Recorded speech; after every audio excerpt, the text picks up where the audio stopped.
जी, अस्सलाम वालेकुम। उम्मीद है कि आप तमाम दोस्त खैरियत से होंगे और यकीनन आज का दिन जो है वो ट्रेडिंग पॉइंट ऑफ व्यू से अच्छा गुज़रा होगा। मार्केट ने आज 1,68,000 साइकोलॉजिकल लेवल के ऊपर मार्केट ने क्लोजिंग दी है। इंशाल्लाह कैंडलस्टिक पर इसको तफ़सील के साथ डिस्कस करने की कोशिश करेंगे और इसके साथ अगर वक़्त मिला तो इमेज का चार्ट भी जो है वो हम इंशाल्लाह आपके साथ डिस्कस करेंगे और थोड़ा-सा आपको स्टोरी सुनाने की कोशिश करेंगे एसजीएफ की कि सर्विस ग्लोबल फुटवियर से जो है वो हमने थोड़ा बहुत प्रॉफ़िट बनाने की जो कोशिश की वो किस तरह से की। एसजीएफ की जो हमारी कॉल थी वो हमारे इन्वेस्टर ट्रेडर ग्रुप की कॉल थी। तो इंशाल्लाह उस पर भी हम इंशाल्लाह बात करने की कोशिश करेंगे। कल मैंने आपको याद होगा चूँकि हमारा ये अब दूसरा चैनल है इफ्तिखार वासफ़ी सेकंड चैनल के नाम से, तो जो हमारा इफ्तिखार वासफ़ी के नाम से चैनल पुराना चैनल है, रेगुलर चैनल है, उस पर अराउंड कोई 2 हफ्ते पहले हमने ये एक वीडियो अपलोड की थी। अगर आपको याद हो तो इसमें बड़ी जो है वो तफ़सील के साथ हमने डिस्कस किया था कि मार्केट जो है वो खामोशी से नई चाल बना सकती है और इस वीडियो का कुछ क्लिप जो है वो काट के कल मैंने इस थंबनेल के साथ जो था वो आपसे गुज़ारिश कर दी थी। थोड़ा-सा याद दहाने के लिए कि हम जो है वो इसका पहले से इंतज़ार कर रहे थे और साथ में अगर आपको याद हो, तो जिस वक़्त हमने ये वाली वीडियो अपलोड की थी पुरानी वाली ये वाली वीडियो, तो इसमें हमने डिस्कस किया था कि अब आने वाले दिनों में आप मोस्टली चैनल्स के ऊपर ये वाला चार्ट डिस्कस होता हुआ देखेंगे। तो वो फिर अब आजकल आप देख रहे हैं। तो ये सिर्फ़ एक क्लिप जो था वो मैंने काट के एक अपने इस नए चैनल के ऊपर जो है वो अपलोड किया था, ताकि जो हमारे नए लिसनर हैं या नए व्यूअर्स हैं, उन तक भी हमारी बात जो है वो पहुँच जाए। तो चलें जी, अल्लाह का शुक्र है एक डिप्रेशन का माहौल, एक वो क्या कहते हैं भागो-भागो की सदाएँ मार्केट में से लॉस बुक करना और अब मज़े की बात ये है कि अब लोग फिर बाय कर रहे हैं। तो मार्केट में रहना सीखें जी। आगे चलते हैं फिर इंशाल्लाह गपशप का सिलसिला जो है वो जारी रहेगा। 1384 पॉइंट्स जो है वो आज मार्केट ने मज़ीद ऐड किए हैं। 1,68,000 के ऊपर क्लोजिंग दी है, बहुत अच्छी बात है। सर्किट ब्रेकर की बात की जाए, तो माशाल्लाह से आज जो है वो 14 कंपनीज़ अपर कैप हैं, जिसमें पेस की वापसी हुई है, इसके साथ जो है वो एफएनईएल की वापसी हुई है।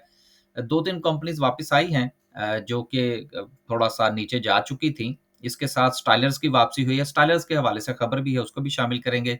हमारे हाथ आज इसमें से एक कंपनी आई है, लेकिन उसका हम चूँकि ज़िक्र इसलिए नहीं करेंगे कि वो हमारे इन्वेस्टर ट्रेडर ग्रुप की कंपनी है, तो इन्वेस्टमेंट पॉइंट ऑफ व्यू से जो हमारी चूँकि कॉल जो है वो बड़ी ही स्पेसिफिक होती हैं, तो उसका चैनल के ऊपर कुछ ज़्यादा ज़िक्र करना जो है वो हम उसी वक़्त करते हैं जब उसमें से प्रॉफ़िट टेकिंग कर लेते हैं। और ट्रेडिंग पॉइंट ऑफ व्यू से तो आपके साथ फिर गपशप जो है वो हर रोज़ चलती है। तो जिनके पास है जी वो एन्जॉय करें जी। माशाल्लाह से आज 14 कंपनीज़ जो है वो अपर कैप पे हैं। लोअर कैप की बात करें तो यकीनन कोई काबिल ज़िक्र कंपनी जो है वो हमें लोअर कैप में नज़र नहीं आ रही। ओवरऑल अगर हम बात करने की कोशिश करें तो आज सुबह के वक़्त थोड़ा-सा घुटन का माहौल आप कह लीजिए, थोड़ा-सा अ, भागम-भाग की सूरत-ए-हाल थी, लोग थोड़ा-सा डरे हुए थे, लेकिन उसके बाद फिर मार्केट में अच्छी जो मूव है वो हमें बनती हुई नज़र आई। सीमेंट सेक्टर की परफॉर्मेंस रही आईटी सेक्टर में एयरलिंक और टीआरजी ने बड़ा अच्छा परफॉर्म किया, पीटीसी ने बड़ा अच्छा परफॉर्म किया। हमने पीटीसी में भी ट्रेड की, अभी उसको देख रहे हैं कहाँ पर हमने उसको जो है वो एग्ज़िट करना है। इसके साथ जो है वो हमने एयरलिंक में ट्रेड करने की कोशिश की। सीमेंट सेक्टर की सिचुएशन बहुत अच्छी रही, सीमेंट सेक्टर में भी हमने ट्रेड किया। ऑयल एंड गैस में भी हम जो है वो सिचुएशन को देखने की कोशिश कर रहे हैं, चूँकि आपको याद होगा कि फ्राइडे वाले दिन जो था वो हम तो प्रॉफ़िट बुकिंग कर ली थी ना हमने और थर्सडे की वीडियो में आपसे गुज़ारिश कर दी थी। तो अब चूँकि पैसे थे भई, तो आज तो फिर हमने अच्छी जो है वो अच्छी ख़ासी बल्कि जो है वो ट्रेड करने की कोशिश की है। इसके अलावा अगर हम देखें तो फिर मार्केट का सेंटीमेंट जो है वो हमें पूरी तरह से पॉज़िटिव जो है वो होता हुआ नज़र आ रहा है। ज़ाहिर-सी बात है जब हर जगह पे हर चैनल पे बात होगी कि देखिए जी देखिए मार्केट ऊपर जा रही है, मार्केट ऊपर जा रही है। तो फिर लोग बाय तो करेंगे ना यार। आगे चलते हैं जी, कुछ खबरें हैं उनको शामिल करेंगे।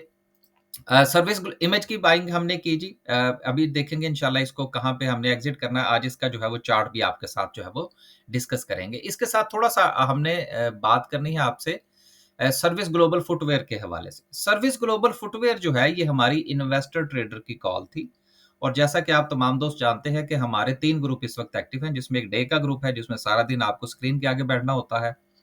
और दूसरा जो है वो हमारा स्विंग का ग्रुप है और तीसरा हमारा इन्वेस्टमेंट पॉइंट ऑफ व्यू से है जिसका नाम हमने रखा हुआ है investor trader group. Investor trader group में हमारी कोशिश ये होती है कि हम उन कंपनीज में काम करें जिनमें चांसेस हों अच्छे गेन के और उसके साथ-साथ जो है वो उसमें कुछ डिविडेंड के चांसेस भी हों।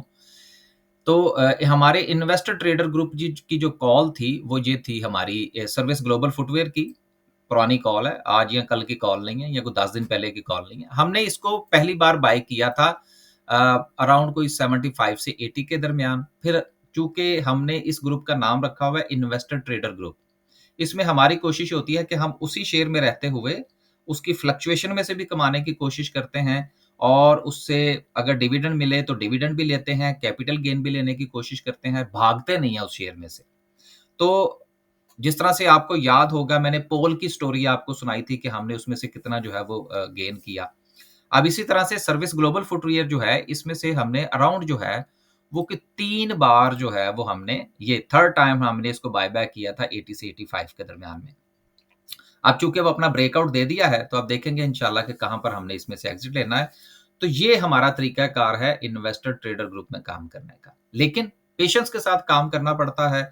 अगर किसी को बहुत ज़्यादा जल्दी है, उसने भाग-दौड़ करनी है, मारना, काटना है पोज़ीशंस को, तो उसके लिए डे का ग्रुप बेहतर है। अगर उससे थोड़ा-सा स्लो चलना है, तो स्विंग है और अगर थोड़ा-सा ठंडे तरीके से रहना है और मार्केट के साथ चलने की कोशिश करनी है और मज़े की बात है, जंगें आई हैं दरमियान में, मार्केट में बहुत मार-धाड़ हुई है, लेकिन हमारा एक भी मैसेज ऐसा नहीं गया इन्वेस्टर ट्रेडर ग्रुप के अंदर जिसमें हमने ये कहा कि पोज़ीशनें सारी काट दें। हम अपने लेवल्स के मुताबिक उसमें काम करने की कोशिश करते रहे। लिहाज़ा अगर आप भी हमारी कोई सर्विस जॉइन करना चाहते हैं और अब हमने आज यकम तारीख है, आज से जो है वो हमारा शरिया कंप्लायंट स्विंग ट्रेड ग्रुप और हमारा जो इन्वेस्टर ट्रेडर ग्रुप शरिया कंप्लायंस के हवाले से है, वो भी एक्टिव हो चुका है। तो वीडियो की डिस्क्रिप्शन और यूट्यूब के थंबनेल पर जो हमारा नंबर मेंशन है उस पर अगर आप राब्ता करेंगे तो इंशाल्लाह तमाम इन्फॉर्मेशन आपको मिल जाएगी। अब चलते हैं जी आगे। आगे चलते हैं, खबरें हैं। पहली खबर जो है आज इंशाल्लाह इमेज का चार्ट भी डिस्कस करेंगे। टाइम मुझे उम्मीद है कि आज अच्छा मिल जाएगा हमें। पहली खबर जो है वो लकी सीमेंट के हवाले से है जो कि अपनी कैपेसिटी जो है उसको बढ़ाने जा रहे हैं और इस कैपेसिटी की बुनियाद पर जो इनकी प्रॉफ़िटेबिलिटी है, उसमें भी हमें आने वाले दिनों में जो है वो मज़ीद प्रॉफ़िटेबिलिटी बनती हुई नज़र आएगी। ये कोंगो के अंदर जो इनका प्लांट है, ये उस पॉइंट ऑफ व्यू से है। देखें, सीमेंट के अंदर जो हमारे 2-3 ग्रुप्स हैं, वो बहुत अच्छा काम कर रहे हैं, जिसमें डीजी खान भी सर-ए-फ़हरिस्त है। उनकी भी एक्सपोर्ट्स बहुत अच्छी हैं और इनका तो ख़ैर कोंगो के अंदर अपना प्लांट है, जिसको अब ये मज़ीद जो है वो उसकी प्रोडक्शन बढ़ाने जा रहे हैं। और अगर हम इनसाइड द कंट्री बात करें, तो जब से ये बातें शुरू हुई हैं एक्विज़िशन के हवाले से जिसमें अटक सीमेंट शामिल है, उसके साथ मैपल लीफ और पायनियर का शामिल है दोनों का आपस में। तो उसकी बुनियाद पर अब जो कंपनीज़ की जो प्रोडक्शन या उनकी जो कैपेसिटी है, वो अब बहुत बढ़ जाएगी। तो मैं पहले भी 2-3 मर्तबा इस चीज़ का ज़िक्र कर चुका हूँ, आज भी मैं दोहराए देता हूँ कि पाकिस्तान की टर्मिनल के ऊपर काम जारी है, तो अब ये कोशिश है कि हमारे पास सीमेंट की जो एक्स्ट्रा कैपेसिटी है, उसको ज़्यादा से ज़्यादा एक्सपोर्ट किया जाए, यानी कि यहाँ से किया जाए। इनकी तो कैपेसिटी वहाँ पर भी इंस्टॉल्ड है, लेकिन जो जिस तरह से डीजी खान या दूसरे हमारे इदारे जो हैं, वो अच्छा सीमेंट बना रहे हैं, तो इसकी एक्सपोर्ट में इंशाल्लाह आने वाले दिनों में आप इज़ाफ़ा देखेंगे। अगली खबर जो है वो एक नया आईपीओ आ रहा है जो कि गनी डेयरीज़ के नाम से है और ये फूड सेक्टर का शेयर होगा और इंशाल्लाह इसकी वजह से फिर हमारे जो फूड सेक्टर के अंदर जो इस वक़्त कॉम्पिटिशन है पहले हमारे पास जो अगर हम दूध के हवाले से बात करें, तो गो के फौजी फूड वाले भी हैं, लेकिन ज़्यादातर प्रीमा के हवाले से बात होती है, चूँकि वो प्योरली प्रोडक्ट जो है वो उनकी जो टॉप ऑफ द टॉप है वो मिल्क है। तो इस पॉइंट ऑफ व्यू से एक कॉम्पिटिटर जो है वो उसको मिलेगा और जो शेयर होल्डर्स हैं या ट्रेडर्स हैं या इन्वेस्टर्स हैं, उनके पास भी एक नई अपॉर्च्युनिटी होगी, एक नया कॉम्पिटिटर होगा। अगर आप प्रीमा की बजाय गनी डेयरीज़ खरीदना चाहें तो आप खरीद सकते हैं। तो आने वाले दिनों में जो है ये आईपीओ इंशाल्लाह मंज़र आम पर आपको नज़र आएगा। अगली खबर जो है वो स्टाइलर्स के हवाले से है जो कि शरिया कंप्लायंट हुआ। उसके बाद जो है वो आपने इसमें अपर कैप भी देखा। स्टाइलर अच्छी कंपनी है और शरिया कंप्लायंट होने के बाद जो है वो अब लोगों का इसमें इंटरेस्ट जो है वो ज़्यादा हो जाएगा। बाकी कोई इसमें ख़ास कोई और खबर है नहीं। लास्ट खबर जो है वो इन्फ्लेशन के पॉइंट ऑफ व्यू से है जो कि नवंबर के महीने में 6.15% तक जो है वो इन्फ्लेशन रिकॉर्ड की गई है। इन्फ्लेशन पर हम माज़ी में भी बल्कि तकरीबन हर रोज़ ही इसके ऊपर जो है वो बात करने की कोशिश करते हैं। लेकिन आने वाले दिनों में जो ऑयल और ख़ास तौर पर जो डीज़ल और पेट्रोल की जो प्राइसेज़ हैं, ख़ास उसका अगर हम कंपैरिज़न करें जो रशिया और यूक्रेन वॉर थी, उसके बाद तेल को तो फिर आग लग गई थी ना। फिर मामला था फिर हमारे यहाँ जो है वो वैसे करेंसी डिवैल्यू हो गई। फिर उसका असर जो है वो हमारी इकोनॉमी के ऊपर बहुत आया था। तो अगर किसी तरीके से जिस तरह से ऑयल प्राइसेज़ जो हैं और यूक्रेन की जो जंग है, वो भी ख़ात्मे की तरफ बढ़ रही है, तो उसका अगर पॉजिटिव इम्पैक्ट आता है, तो दुनिया में ऑयल की प्राइसेज़ जिस तरह से स्टेबल होने की कोशिश कर रहे हैं, अगर हमारे यहाँ भी मामला और उसका जो है वो बेनिफिट लोगों को दिया जाता है, वो फ़ायदा लोगों को पास ऑन किया जाता है, तो फिर इन्फ्लेशन के अंदर हम शायद कोई बहुत ज़्यादा तब्दीली ना देखें, यानी कि बहुत ज़्यादा बढ़े नहीं। जिस वक़्त आपकी ऑयल प्राइसेज़ स्टेबल रहेंगी मुल्क के अंदर, तो फिर उसमें चांसेज़ होते हैं क्योंकि जब आप ऑयल की प्राइसेज़ इंक्रीज़ करते हैं ना, तो फिर हर चीज़ की प्राइस इंक्रीज़ कर जाती है। तो इस पॉइंट ऑफ व्यू से आने वाले साल के अंदर जो है वो हमें कुछ बेहतरी आती हुई नज़र आ सकती है। लेकिन अगेन मैं शरह सूद के अंदर कुछ बहुत बड़ी तब्दीली होती हुई नहीं देख रहा। सो ये चंद खबरें थी 2-4 जिनको हमने शामिल किया है। अब डिस्कस करते हैं जी आज की कैंडल को और कैंडल से पहले जो है वो इमेज का चार्ट आपके साथ डिस्कस करना है। इमेज हमने बाय किया है जी और हमने इसको 23 समथिंग पर बाय किया है। आप देखेंगे कि इंशाल्लाह इसमें से हमने एग्ज़िट कहाँ पर लेना है। इसका एक सपोर्ट ज़ोन था जो कि अराउंड कोई ₹22.50 के अराउंड का ये वाला ज़ोन था। जहाँ पर हम इसका इंतज़ार कर रहे थे कि ये अपनी सपोर्ट ले, तो फिर हमने इसको जो है वो डे ट्रेड के अंदर जो है ग्रुप जो है उसके अंदर हमने इसको बाय किया है। अब देखिए कि इसकी जो चाल बननी शुरू हुई थी माज़ी के अंदर, वो भी अराउंड इसी ज़ोन से ही हुई थी और फिर इसने अपना एक हाई जो है वो अराउंड कोई ₹38 के करीब का 36, 38 का ये वाला जो ज़ोन था, यहाँ पर इसने अपना हाई जो था वो प्लेस किया था। उसके बाद ये मुसलसल जो है वो गिरावट का शिकार रहा है। अब यहाँ पर इसने 2 मर्तबा जो है वो रुकने की कोशिश की है और अब चांसेस हैं कि ये अपनी इस ट्रेंड लाइन को ब्रेक कर देगा।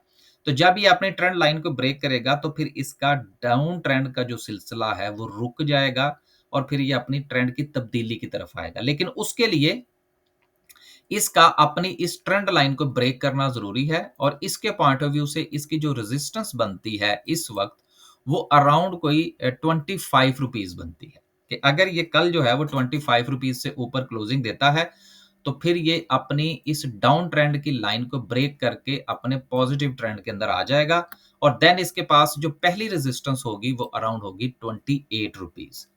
₹28 को जिस वक़्त ये क्रॉस करेगा, तो देन इसका ये मुकम्मल तौर पर ये वाला जो डाउन ट्रेंड का जो फ़ेज़ था, जहाँ से ये पहले जिस वक़्त निकला तो फिर इसने बहुत अच्छी मूव दी थी, ये अपनी उस रफ़्तार की तरफ वापस आ सकता है। अगेन मैं अपनी हर वीडियो में कहता हूँ स्टॉक मार्केट में प्रोबेबिलिटी होती है, कन्फर्मेशन नहीं होती। तो इमेज के हवाले से इसकी जो डाउन ट्रेंड की जो चाल है, वो अब हमें थोड़ी-सी ख़त्म होती हुई नज़र आ रही है। इसने बहुत अच्छी सपोर्ट ली है और कल चांसेस हैं कि ये अपने ब्रेकआउट की तरफ जाएगा। सो ये तो था जी इमेज का चार्ट। अब जो है वो हम बात करते हैं हम अपनी कैंडलस्टिक की। देखें जी कैंडलस्टिक के हवाले से जो लास्ट वीडियो के अंदर हमने आपसे गुज़ारिश की थी वो क्या थी कि मार्केट के पास अब जो नेक्स्ट रेजिस्टेंस है वो 167,000 का अराउंड जो है वो ज़ोन बनता है, जिसको मार्केट ने कर दिया है ब्रेक। लिहाज़ा उस ब्रेक के बाद जो है अब सिंपल सी बात है, अब हमारा स्टॉप लॉस कहाँ पे होगा? हमारा स्टॉप लॉस हो जाए जी इस सपोर्ट के नीचे। पहले से ये रेजिस्टेंस थी, अब ये इसकी सपोर्ट बन जाएगी। अब नेक्स्ट मार्केट के पास जो ज़ोन है, जहाँ पर मार्केट जो है वो जाके रुक सकती है, वो अगेन वापसी है 1,70,000 का ज़ोन। यहाँ पर मार्केट को जो है वो मुज़ाहमत का सामना करना पड़ सकता है। क्यों? इसलिए कि मार्केट जो है ये उसका ऑल टाइम हाई है, जिसको मार्केट जो है वो पहले टेस्ट कर चुकी है। लेकिन जिस तरह से कि हमने अपनी इस वीडियो के अंदर ये सारे मामलात जो थे वो आपके साथ डिस्कस कर दिए थे। अगर आप ये मज़ीद देखना चाहते हैं तो मैंने जो इसका थोड़ा-सा पीस काट के वो कल अपलोड किया था, आप उसको भी देख सकते हैं। या हमारा जो दूसरा चैनल है, वहाँ पर जाके भी आप ये अ, वीडियो जो है ये सर्च करके वो दोबारा से वॉच कर सकते हैं, लेकिन आपने इसको मज़ीद तफ़सील के साथ देखना है। So right at the moment market बिल्कुल ठीक है जी। मार्केट में किसी किस्म की कोई जो परेशानी या किसी किस्म की कोई डिप्रेशन जो है वो फ़िलहाल नज़र नहीं आ रहा। लेकिन अगेन चूँकि मार्केट जो है वो दोबारा से डबल टॉप बनाने जा रही है, सो इसलिए स्टॉप लॉस जो है वो आपका इस सपोर्ट के नीचे होना चाहिए। बस जी, खुश रहें, आबाद रहें, अपने पोर्टफोलियो का ख्याल रखें और हटो-बचो की सदाई लगाने वालों से बचें। पहले कि जी मार्केट जो है जी वह बस अब क्रैश होने वाली है। मार्केट गई जी 1,28,000 पे। अब वही लोग आपको 1,80,000 की बात कर रहे हैं। हमारा 1,80 का बात करने का कोई मूड नहीं है। जब मार्केट 1,70,000 को क्रॉस करेगी, फिर देखेंगे कि कौन से सेक्टर चल रहे हैं, ऑयल एंड गैस जो है वो कितना सपोर्ट करता है, सीमेंट कितना सपोर्ट करता है, बैंक्स कितना सपोर्ट करते हैं। तो फिर हम डिसाइड करेंगे कि ऊपर का लेवल क्या हो सकता है। क्योंकि हम काम करते हैं इमीडिएट सपोर्ट और इमीडिएट रेजिस्टेंस की बुनियाद पर। हमारी तमाम कॉल्स, चाहे वो हमारी इन्वेस्टमेंट की कॉल्स हों, चाहे वो हमारी स्विंग ट्रेड की कॉल्स हों, चाहे वो हमारी डे ट्रेड की कॉल्स हों, टाइम के पॉइंट ऑफ व्यू से हम इमीडिएट सपोर्ट और इमीडिएट रेजिस्टेंस पर काम करते हैं। खुश रहें, आबाद रहें। अल्लाह हाफ़िज़।